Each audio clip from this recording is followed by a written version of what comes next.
Donald Trump America అధ్యక్షుడిగా బాధ్యతలు స్వీకరించిన తర్వాత అక్కడ అక్రమంగా నివసిస్తున్న విదేశీయులను దేశం నుంచి బహిష్కరిస్తున్న సంగతి తెలిసిందే. వీరిలో భారతీయులు కూడా ఉన్నారు. ఇప్పటికే పలువురిని విడతల వారీగా ఇండియాకు తరలించిందే అమెరికా. దీనిపై భారతీయులు తీవ్రంగా మండిపడుతున్నారు.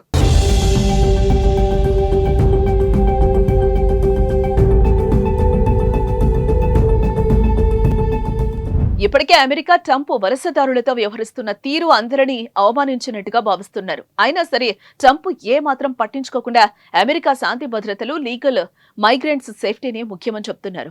ఇప్పటికే పలు బ్యాచ్లుగా అమెరికా నుండి వివిధ దేశాల వలసదారులను యుద్ధ విమానాల్లో కాళ్లకు చేతులకు సంకెళ్లు వేసి బహిష్కరించారు. భవిష్యత్తులో బహిష్కరణకు గురయ్యేవారు ఎంతమంది ఉంటారో తెలియదని విశ్లేషకులు చెప్తున్నారు.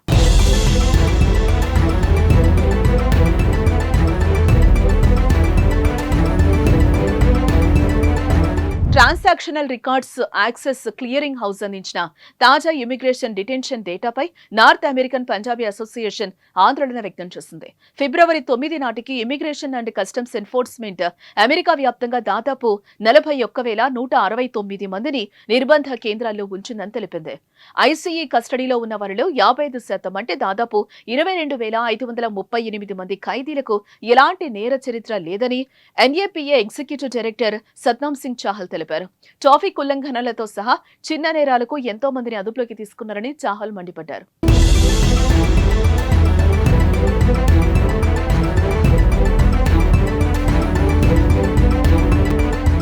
2025 ఆర్థిక సంవత్సరంలో అత్యధిక సంఖ్యలో ఐసీఈ ఖైదీలు ఉన్న రాష్ట్రంగా టెక్సాస్ గుర్తించబడింది.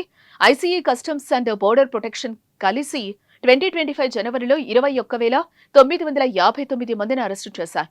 మిసిసిపిలోని నార్డెల్లోని ఆడమ్స్ కౌంటీ డిటెన్షన్ సెంటర్ 2025 ఆర్థిక సంవత్సరంలో ఐసీఈ ఖైదీలకు అతిపెద్ద నిర్బంధ కేంద్రంగా అవతరించింది. ఐసీఈ ఆల్టర్నేటివ్స్ 2 డిటెన్షన్ కార్యక్రమాలు ప్రస్తుతం 188,304 కుటుంబాలను, ఒంటరి వ్యక్తులను పర్యవేక్షిస్తున్నాయి.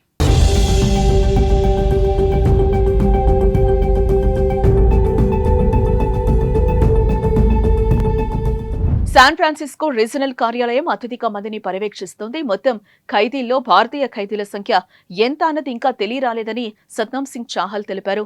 అయితే వలస సంక్షోభంలో ఖైదీల ఇబ్బందులను తగ్గించడంలో నిర్బంధ కేంద్రాలు నిర్మాణాత్మక పాత్ర పోషించాల్సిన అవసరాన్ని ఆయన ప్రస్తావించారు. దీంతో భారత వలసదారులు ఈ జాబితాలో ఎంత మంది ఉన్నారనేది కాస్త కలవరపాటుకు గురిచేస్తోంది. వీరిలో ఎంత మందిని ఎన్ని బ్యాచ్లుగా వారి స్వదేశాలకు పంపుతారనేది ఇంకా తెలియాల్సిందే. ఇప్పటికే దాదాపు 300 మందిని పనామాకు, కొంతమందిని కోస్టారికాకు అమెరికా తరలించింది. అక్కడి నుండి భారత్, పాకిస్తాన్, బంగ్లాదేశ్, ఇతర ఆసియా దేశాలకు పంపేందుకు రంగం సిద్ధం చేస్తుంది. చూడాలి మరి ఏం జరగనుందో అనేది.